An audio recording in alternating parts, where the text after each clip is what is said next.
សួស្តីបងប្អូនទាំងគ្នា welcome back មកកាន់ episode ថ្មីសម្រាប់ episode មួយនេះខ្ញុំគិតថាខ្ញុំអត់មានទៅចាប់ផ្ដើមជាមួយអ្នកទាំងអស់គ្នាទៅតឹងជាមួយនឹងមេរៀនបន្តតបទៀតទេ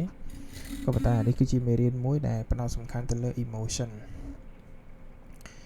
តើសួរថាការ trade វាពិបាករបៀបម៉េចដែលធ្វើឲ្យអ្នកទាំងអស់គ្នាចាប់ផ្ដើមដំបូងហើយមានឈានទៅដល់ការ fail ទៅលើវិស័យមួយនេះវារហូតដល់គិតថាខ្លួនឯងមិនអាចបន្តចាប់ផ្ដើមនៅក្នុងវិស័យនេះតទៅទៀតបានមូលហេតុដែលយើងតែងតែសង្កេតឃើញភាពជាក់ស្ដែងគឺដោយសារតែយើងខ្លួនឯងអាចជំនះខ្លួនឯងបានទី1គឺត្រូវតែមាន rule សម្រាប់ការ set up តោះនេះវីដេអូមុនខ្ញុំធ្លាប់បង្ហាញហើយទៅជាមួយនឹង rule take risk emotion បើជាគ្នាយើងអត់បានមើលមេរៀនទេរហូតធ្វើឲ្យខ្លួនឯងបាត់អាចជ័យអញ្ចឹងនៅក្នុង episode មួយនេះខ្ញុំនឹងលើកយក episode មុនមកបកស្រាយម្ដងទៀតតទៅជាមួយនឹង rule take risk ជាមួយនឹង emotional ម្ដងទៀតដើម្បីឲ្យគ្នាយើងកាន់តែច្បាស់កាន់តែយល់ហើយងាយក្នុងការ trade តែពិតទៅសម្រាប់ការ trade យើងកុំគិតថាយើងអាច trade រយៈពេល1ថ្ងៃរយៈពេល1អាទិត្យ2អាទិត្យ1ខែ2ខែ3ខែដើម្បីឲ្យខ្លាយជាអ្នកមាន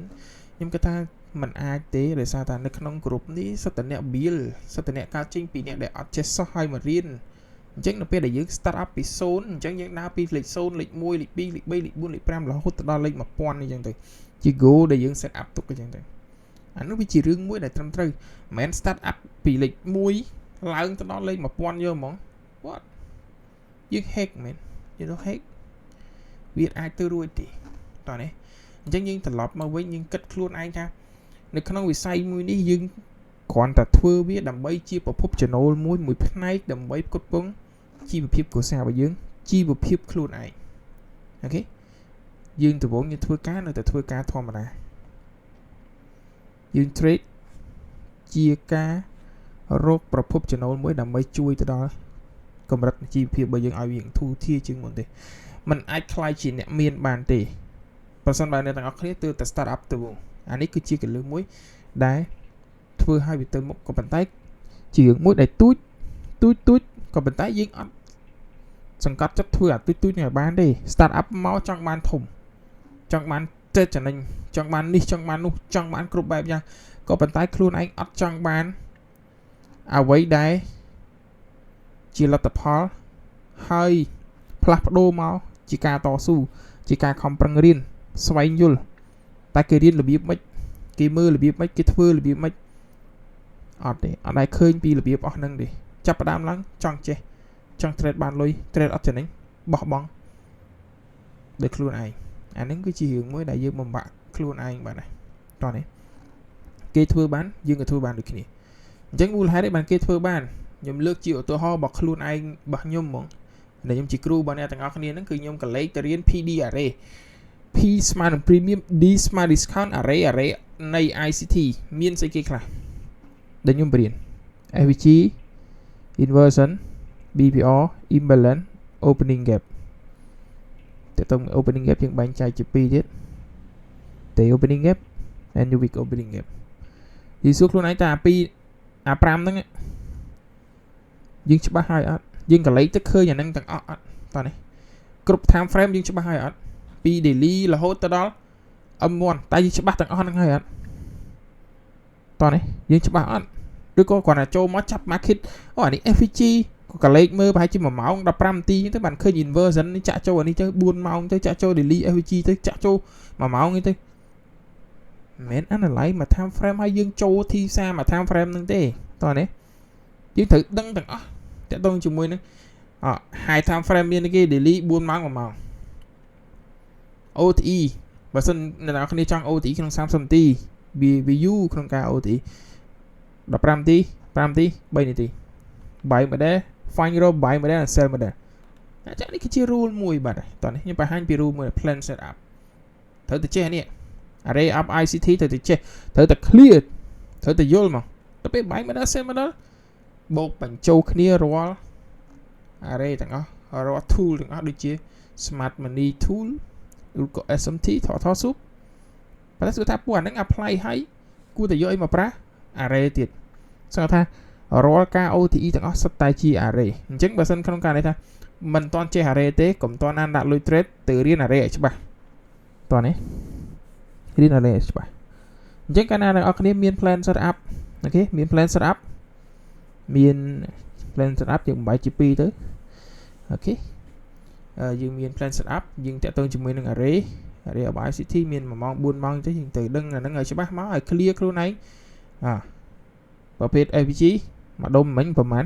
5ประเภท put block order block breaker block mitigation block rejection block ประมาณ4ទៀតហើយគាត់4ទៀតពី9ខ្ញុំតាក់ទងជាមួយនឹង liquidity box session liquidity គឺជាចំនួនទឹកប្រាក់អញ្ចឹងការ trade គឺ trade ពី liquidity 1ទៅ liquidity 1តោះនេះបើសិន market sweep low រកឱកាស trade ទៅយក buy side បើសិន sweep sell side រកឱកាសមក buy side វិញតោះនេះឧទាហរណ៍ឥឡូវ sweep high រកឱកាសរក sell side sweep sell side រកឱកាសរក buy side តោះនេះវាផ្ទុយគ្នាពីនឹងណាផ្ទុយគ្នាប៉ុណ្ណឹងអូខេអញ្ចឹងយើង trade ពី liquidity 1ទៅ liquidity 1ក៏ប៉ុន្តែយើងត្រូវតែមើល array នៅខាងលើដែរតែ array sweep low បើសិនក្នុងការ array នៅខាងលើវាទប់តម្លៃអូខេ respect គេគួរតែ OTE ឬក៏ close position ឬក៏អីចឹងទៅអានេះគឺជារបៀបយើងមើល price action price time ចូលមើលជាក់ស្ដែងហ្នឹងហើយតោះនេះអាហ្នឹងទី1អញ្ចឹងបើសិនអ្នកទាំងអស់គ្នាមាន plan setup នេះone shot one kill ហ្នឹងគឺកន្លែងដែលយើង OTE ហ្នឹងហើយអូខេរក OTE រក kill zone ច្បាស់លាស់មក trade order flow មិនមែន trade ប្រច្រាស់ផ្សារទេ trade order flow កាលណាទាំងអស់គ្នាមាន setup មើលពួក key level អានេះជា key level ពួកអាធំជាអ្នកបញ្ជាតូចមិនអាចយកអាតូចទៅបញ្ជាទីផ្សារបានទេហើយក៏មិនអាចយកលុយអ្នកទាំងអស់គ្នា10 20រៀល30 40រៀល100 200 1000 2000ទៅបញ្ជា market ហើយឡើងទៅដល់លើរកឱកាស sell ហើយចុះមកក្រោមឲ្យរកឱកាស buy no លុយយើងបានេះកាក់លុយទេអញ្ចឹងបើសិនមាន volume buy យើងរក key buy មកអូខេចាប់ FVG 4ម៉ោងចាប់ FVG daily ចាប់ FVG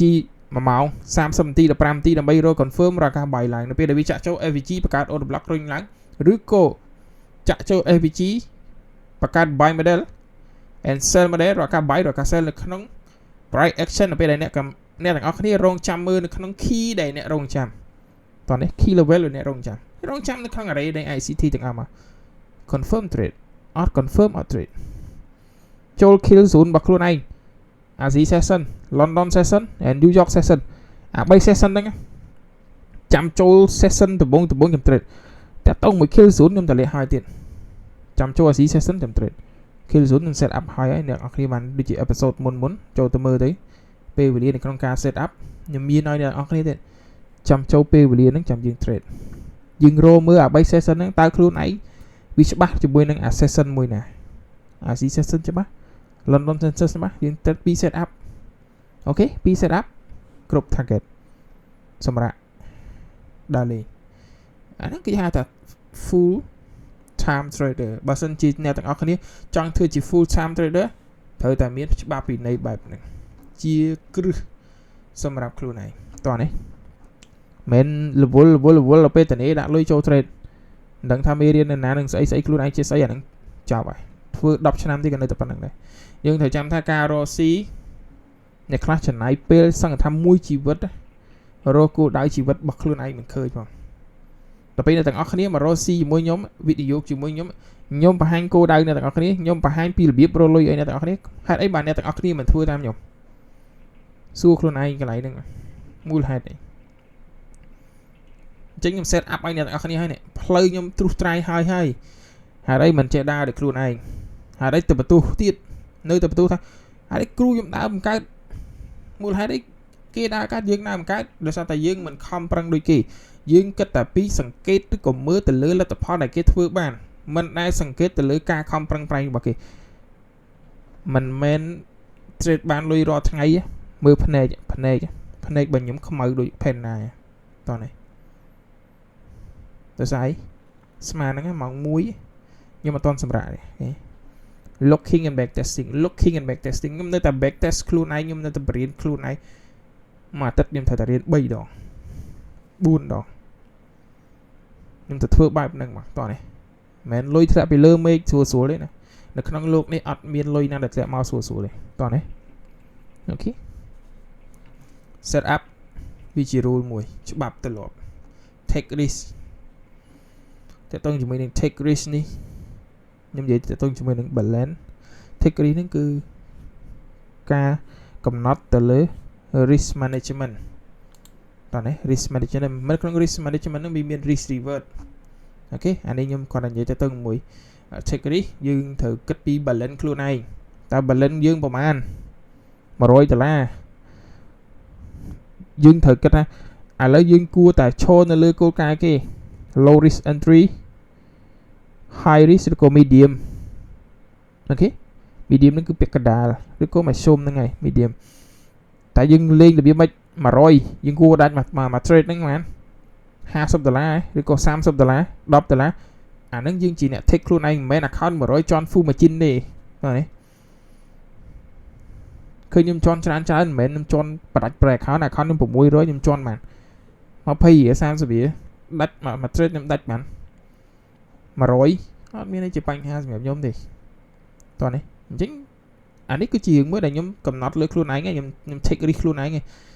មក trade ទៅបងខ្ញុំចំណេញបាន30-40រៀលអូខេ fine account 600ចំណេញបាន30-40រៀល50ខ្ញុំយកមក trade ហ្នឹងមកបន្ទាប់ខ្ញុំចូលមក trade ទៀតទៅ50រៀលទៅ100បាត់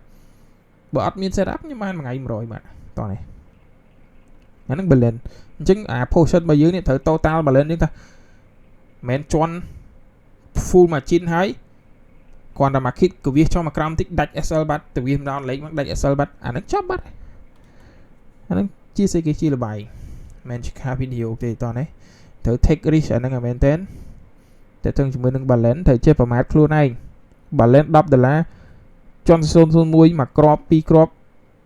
SL 5លេខវា$10 total ទៅគ្រប់ប្រមាណតោះនេះបើ2 portion បើសិន1 portion SL 5លេខជន់ដល់001មកគ្រាប់5លេខវាអស់$5យើងអាច recover បាននៅ next trade ក៏ប៉ុន្តែបើសិនអ្នកនរគ្នាជន់មក plate ហ្នឹង10រៀលជន់បាន20រៀល30រៀលអាហ្នឹងវា high risk អ្នកនរគ្នាតោះនេះដាច់ក៏លឿនចំណេញក៏លឿនដូចគ្នាដែរអញ្ចឹងប្រយ័ត្នប្រយែងកន្លែងហ្នឹងមែនទេអ្នកដែលថ្មីត្រូវចេះប្រមាថខ្លួនឯងមាន1រៀលមានសមត្ថភាពយកបាន1រៀលយក1រៀល2រៀលយក2រៀល3រៀលយក3រៀលតោះនេះអត់អាចហក់លោតដូចគេទេអត់អាចហក់លោតទេ1រៀលយក1រៀលមក2យក2មក3យក3មកអានេះជារឿងមួយដែលយើងត្រូវមើលទៅលើសមត្ថភាពរបស់ខ្លួនឯងតោះនេះបើសិនក្នុងករណីចូលមករៀនបានមួយអាទិត្យហើយទៅដាក់លុយ trade អាហ្នឹងបាច់មកសួរខ្ញុំថារបៀបបើក account របៀបម៉េចទេជាទូទៅអ្នកថ្មីខ្ញុំមិន recommend ឲ្យបើកទេចាំរៀនចប់ហើយបាទខ្ញុំឲ្យបើកតែបើថានៅតែចង់បើកទៅបន្តឲ្យដាច់ account ឲ្យរត់មករៀនវិញអានេះគឺជារបៀបដែលខ្ញុំរៀនគឺខ្ញុំធ្វើបែបហ្នឹងព្រោះខ្ញុំហាមអត់ស្ដាប់ទេព្រោះគ្នាយើងបញ្ញាប់ជោគជ័យតោះនេះបើស្អីសង្កេតឃើញសិស្សច្បងគាត់ trade បានលុយអញ្ចឹងទៅខ្វះកមដូចពួកគាត់ដែរអញ្ចឹងធ្វើទៅនាំឲ្យគ្នាយើងបរាជ័យអញ្ចឹងបដ ாய் មកខ្យល់មកវិញហើយតោះនេះអានេះគឺជារឿងមួយដែលខ្ញុំនិយាយហើយនៅនិយាយទៀតតែគ្នាយើងអត់យកចិត្តទុកដាក់អូខេអញ្ចឹងបន្ទាប់មកខ្ញុំនឹងនិយាយទៅជាមួយ emotion មូលហេតុអីនៃការ trade ទាំងអស់ហ្នឹងរឿងរ៉ាវនៃការ trade អ្នកខ្លះចូលមកគាត់ថាពិបាកការ trade អត់ពិបាករឿងទី1អ្នកត្រូវធ្វើគឺ rule take risk emotional មកដល់ខ្លួនឯងអាស្រ័យទៅលើអាពីរអ្នកលើខាងលើនេះបើសិនអ្នកទាំងអស់គ្នាមាន plan set up take risk emotional ទី1ដែលអ្នកត្រូវធ្វើនៅក្នុង emotional គ្រាន់តែកាត់ភាពលុបលុនរបស់អ្នកទាំងអស់គ្នាបានហើយអញ្ចឹងបើសិនអ្នកទាំងអស់គ្នាមាន plan set up មាន set up ត្រឹមត្រូវហើយអ្នកទាំងអស់គ្នាអាចកាត់ភាពលុបលុនបានហើយ risk reward អ្នកថ្មី1យក2ឬក៏ 1.5 អញ្ចឹង SL 3លេខ TP បាន3លេខ TP 4លេខ5លេខទៅប៉ុណ្្នឹងបានហើយ1យក1កន្លះ1យក2ឬក៏ SL 3លេខ TP 6លេខប៉ុណ្្នឹង is okay មិនបាច់ចាំថាអូឥឡូវ SL 3លេខម៉ែហូរយក20លេខ what the hell man ចាំខ្លាចជាអ្នកមានក្នុងរយៈពេល1ថ្ងៃមែនអត់ធ្វើអញ្ចឹងទេត្រឡប់មកក្រោយវិញ take risk reward យកអានេះមក1 2តាមភាពជាក់ស្ដែងតោះនេះ តាមភាពជាក់ស្ដែងយើងមើលជាក់ស្ដែងមកតែយើងគួរតែបាយយកតម្លៃណាដែលល្អយើងមើលមកតែកុំយកច្រើនណា3លេខ4លេខខ្ញុំគិតថាធ្វើបានដូចគ្នាអញ្ចឹងបើសិនអ្នកនរគ្នាធ្វើអានេះបានកាត់ភាពលោភលន់បានណាអាចខ្លាចជាអ្នកមានណាហើយកាលណាតែគ្នាយើងត្រេតចំណេញបានលុយរហូតណា emotional នេះភាពភ័យខ្លាចនេះបាត់ដោយឯងតោះនេះបាត់ដោយឯងអញ្ចឹងកាលណាដែលយើងមាន rule មាន take risk មាន emotional យើងធ្វើពីលើនេះបានដូចជាគ្រឹះមួយហើយអញ្ចឹងកាត់ភាពលោភលន់បានដោយរបៀបអី set SL set TP ហ៊ានទទួលខាត់ហ៊ានទទួលចំណេញវាគ្មានការរស់ស៊ីណាដែលដាក់ទៅចំណេញរហូត 100% ទេអញ្ចឹងហើយក៏គ្មានការរស់ស៊ីណាដែលដាក់ទៅខាតដាក់ខាតហើយនៅតែបន្តខាតទៀតទេវាអត់មានទេអញ្ចឹងបើសិនយើងខាតទេត្រឡប់មកសិក្សាពីវាម្ដងទៀតគេកូនអ្នកមានគេអាចមានលទ្ធភាពឪពុកម្ដាយរុញពីក្រោយតែជឿជាក់ថាគ្នាយើងអត់មានលទ្ធភាពឪពុកម្ដាយរុញពីក្រោយទេមានតែរុញឪពុកម្ដាយឡើងទៅលើទៀតដូចជាខ្ញុំជាក់ស្ដែងខ្ញុំត្រូវរុញពួកគាត់ឲ្យទៅលើដើម្បីឲ្យគាត់រីកមុខមាត់មានគេឈ្មោះមានកិត្តិយសដោយកាយគេលើកកម្ពស់នៅជីវភាពគ្រួសារតាមរយៈការធ្វើការងារនៅក្នុង trade នេះ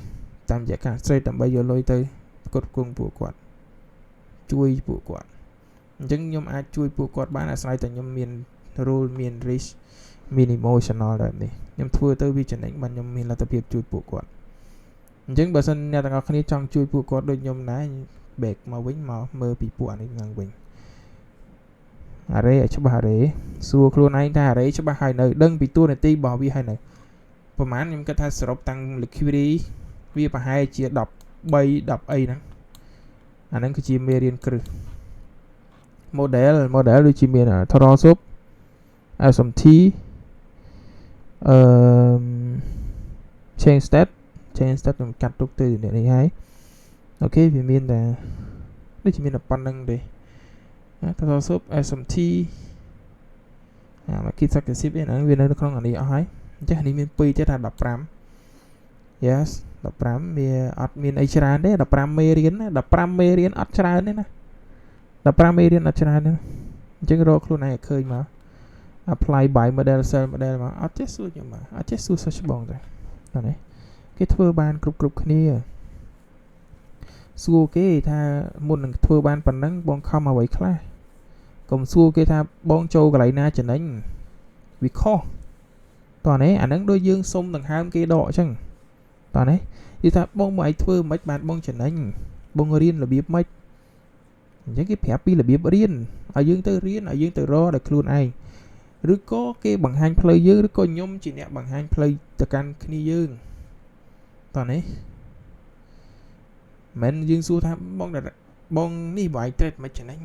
បាយប្រើគេនិយាយថាខ្ញុំចាំនៅក្នុង FVG ហើយយើងទៅចាំនៅក្នុង FVG ដែរគេប្រាប់ថាចាក់ចូល FVG កាត់ block បាយឡើង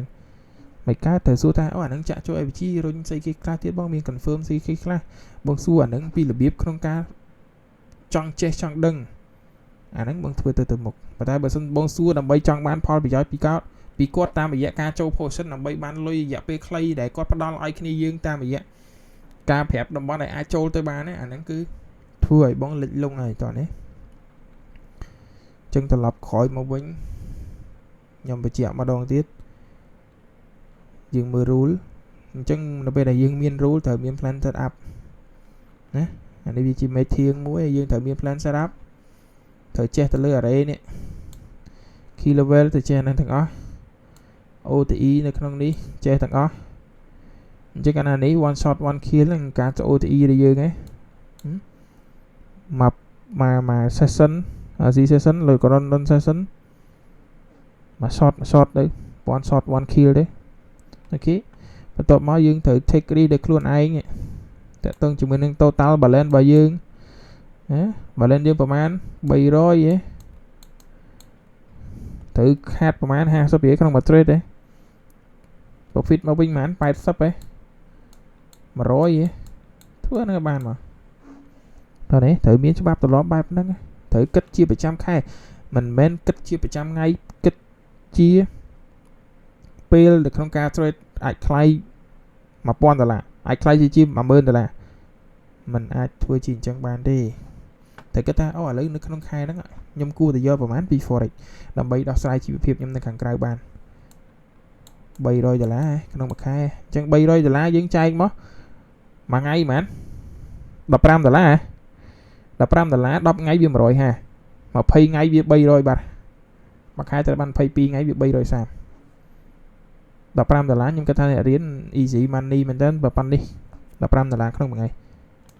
ណាគេធ្វើការមួយខែយើងអង្គុយ trade បាន$15អត់អស់ថ្លៃម៉ូតូអត់អស់ថ្លៃសាំងទៀតតោះនេះអង្គុយ trade នៅក្នុងកន្លែងយើងចង់បានប៉ុន្មាន$100ក្នុងមួយខែអូខេ$100ក្នុងមួយខែអាចដោះស្រាយបានហើយសាំងម៉ូតូហូបចុកហូបចាយដឹកប្រពន្ធដើរលេងដឹកសង្សារដើរលេងមួយថ្ងៃយកតែ5រៀលណា10ថ្ងៃ50 20ថ្ងៃ100មួយខែ100ប្រភពចំណូលមួយបែបធ្វើការធម្មតា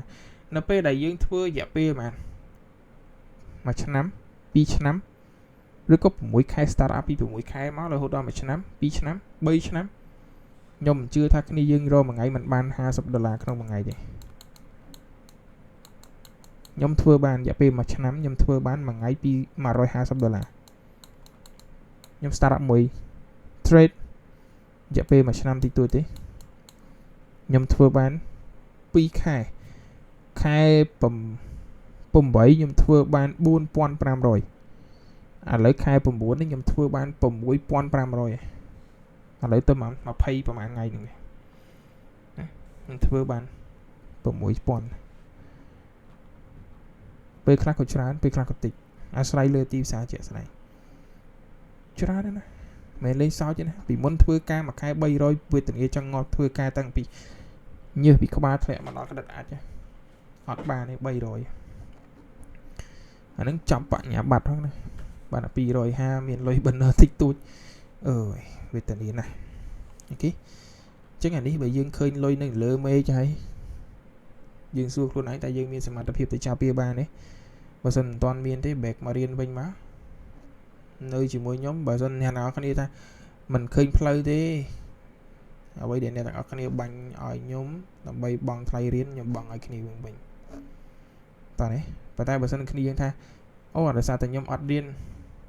អានឹងគឺជារឿងរបស់អ្នកទាំងអស់គ្នាហើយយើងអត់ខំប្រឹងហើយខ្ញុំទៅជួយខំប្រឹងវាមិនខ្ញុំជំរុញហើយជំរុញទៀតសង្ឃថាពេលណាសុំវីដេអូខ្ញុំសុំពីរបៀបខ្ញុំធ្វើអីមួយខ្ញុំបង្ហាញទាំងអស់ហើយអីគ្នាយើងអត់ខំប្រឹងតោះនេះផ្លូវយើងត្រុសត្រាយហើយគ្នាយើងជាអ្នកដើរអូខេអញ្ចឹងសម្រាប់វីដេអូនេះខ្ញុំមានតែប៉ុណ្្នឹងទេខ្ញុំសង្ឃឹមថាគ្នាយើង